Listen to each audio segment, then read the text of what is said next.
इस वक्त हमें कुर्ला के कुरैशी नगर में यहाँ पर जो है अब्दुल वीर हमीद जी की शहादत पर एक प्रोग्राम रखा गया है। हम जानेंगे अब्दुल हमीद जो शहादत दी थी उसके पीछे किस तरह की कहानी है, हम जानेंगे अध्यक्ष हाजी अब्दुल समद जी से।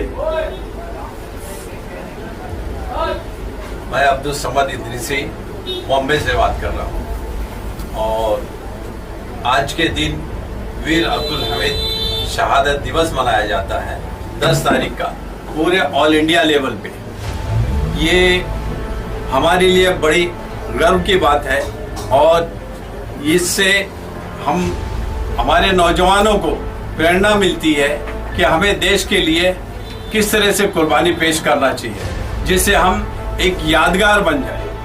तो हम सब की यही सोच है कि वीर अब्दुल हमीद जैसा एक कुर्बानी पेश करने वाले ऐसे नौजवान बन जाए ताकि हमारे देश का और हमारे मुल्क का पूरी दुनिया में नाम रोशन हो। हाजी साहब आप क्या कहेंगे? मैं हाजी मोहम्मद शमीम आप लोगों से मुखातिब हूँ। आज के दिन एक बहुत बड़ा हादसा हुआ था 1965 इंडो पाक वार में, जब पाकिस्तानी आर्मी ने हमारे हिंदुस्तान पर हमला किया और ख़ास तौर पे अमृतसर को उन्होंने निशाना बनाया, तो अमृतसर पे उनका कब्जा हो जाता क्योंकि हमारी दिफाई लाइन उस वक्त बहुत कमज़ोर थी। लेकिन पाकिस्तान के कामयाबी के बीच में एक ऐसा जवान महायोद्धा जिसको हम कहते हैं महायोद्धा, वो जांदबाज वीरों का वीर शेरों का शेर वीर अब्दुल हमीद खड़ा हो गया और उसने उस पेटेंट टैंक को जिस पर पाकिस्तान को बड़ा नाज था, जो अमेरिका ने सप्लाई किया था, उसके ऊपर यह था कि इसको कोई तबाह नहीं कर सकता, जिसको कोई डिस्ट्रक्ट नहीं कर सकता है, कोई ताकत इसको तबाह नहीं कर सकती है। और अब्दुल हमीद अपने छोटे से तोप की मदद से उसने एक बाद दिगरे 8 पेटेंट टैंक तबाह कर दिए तनो तनहा। इतना बड़ा कारनामा था कि ये पूरी सदी के अंदर लोग मतलब आजिज है, ऐसा फिर कोई कारनामा दिखा नहीं सका। एक तनो तनहा आदमी वो 8 पेटेंट टैंक तबाह कर देना ये बहुत बड़ी बात है और उससे पाकिस्तान की कमर टूट गई। इसलिए हर साल ये इसी दिन उन्होंने शहादत दी थी, हम हर साल उनको ये शहादत दिवस मनाते हैं और लोगों को मैसेज देते हैं कि कभी भी देश पर जब वक्त पड़े तो वीर अब्दुल हमीद की तरह हम सबको भी अपने जानों की कुर्बानी इस तरह मादरे वतन पे देना चाहिए। आदर्श फाउंडेशन की अध्यक्षा सुजाता सावंत हमारे सामने हैं।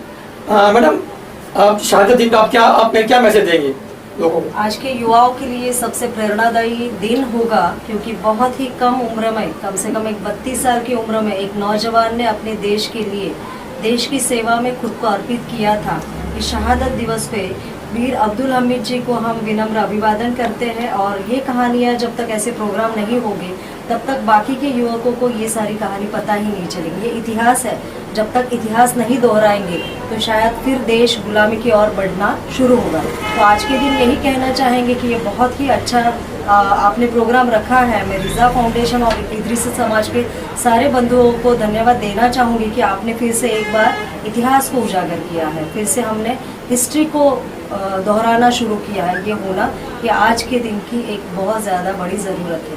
धन्यवाद। रिज़ा फाउंडेशन के अध्यक्ष खान साहब, जिन्होंने ये पूरा इदरीसी समाज के लिए जो शहीद दिन का जो प्रोग्राम ऑर्गेनाइज किया, हम उनसे जानेंगे। जरीन खान साहब, आप क्या कहेंगे? जरीन खान साहब, मेरा ये मानना है कि जैसा हमारे यहाँ सीनियर लोग बैठे हुए हैं, ये हमारी मैडम भी है जिन्होंने अभी आपको इस अब्दुल हमीद साहब के बारे में जो परमवीर चक्र है, तो मैंने किताबों में पढ़ा है, कहीं देखा है कि वो जब अपने दर्जी का काम किया करते थे तो वो अपने छोटे भाई से हमेशा कहते थे कि यार मुझे वो एक चक्र चाहिए, समझ में, कि जिससे आर्मी में सब लोगों की इज्जत बहुत ज़्यादा होती है। तो उसको हासिल करने के लिए मैं हमेशा कोई ना कोई ऐसा प्रयास करता रहूँगा।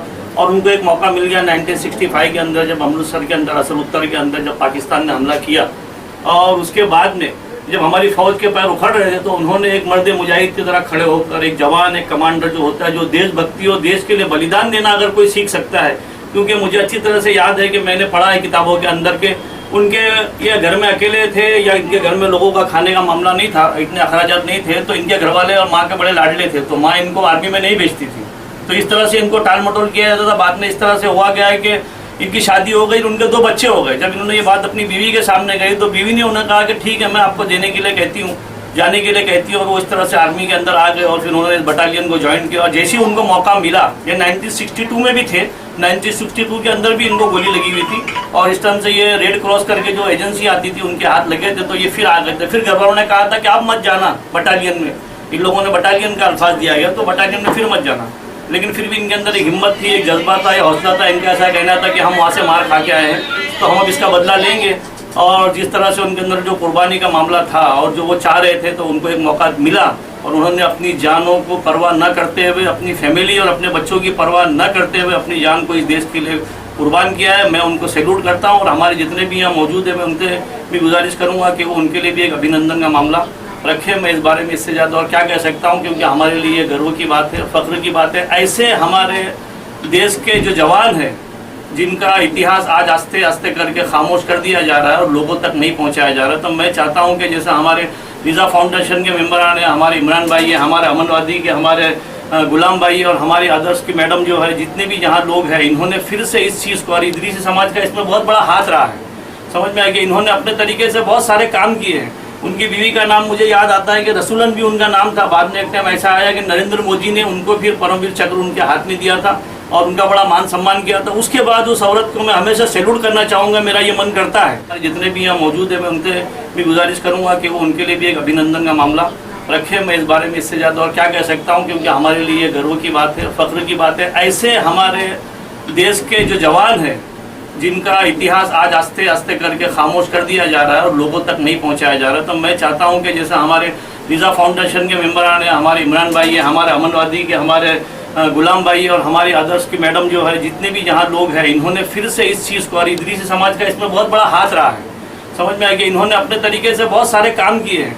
उनकी बीवी का नाम मुझे याद आता है कि रसूलन भी उनका नाम था। बाद में एक टाइम ऐसा आया कि नरेंद्र मोदी ने उनको फिर परमवीर चक्र उनके हाथ में दिया था और उनका बड़ा मान सम्मान किया था। उसके बाद उस औरत को मैं हमेशा सैल्यूट करना चाहूँगा, मेरा ये मन करता है कि उनको आदमी अपना चले जाने के बाद में, जैसा मैडम ने कहा कि 32 साल की नौजवानी में वो आदमी शहीद होता है, तो उससे उनसे जो बच्चे पैदा होते हैं, उन्होंने अपने 2 बच्चे फिर आर्मी में भेजे। ये उनका बहुत बड़ा जज्बा था। लोग कहते हैं कि महिलाओं का इसके अंदर योगदान नहीं, मेरा ऐसा मानना है कि महिलाओं का बहुत ज़्यादा बड़ा योगदान होता है कि अगर घर से महिला अगर न चाहे तो पुरुष क्या बाहर चला जाए। उन्होंने उसके बाद भी जब देखा कि मेरा आदमी शहीद हो गया और मेरे ऐसे हालात है, उसके बाद भी उन्होंने अपने 2 बेटे इस भारत देश के नाम पर इसी सेना के अंदर एडमिशन उन्होंने कराया, तो मैं उनको भी सलामी करता हूँ। अब वो अपना हमारे बीच में ना अब्दुल हमीद साहब बचे हैं, ना उनकी भी रसूलन भी बची है, लेकिन हमारा हम सब की तरफ से नम्र और एकदम दिल और हृदय की तरफ से मैं उनका अभिनंदन करना चाहता हूँ आज के दिवस पर।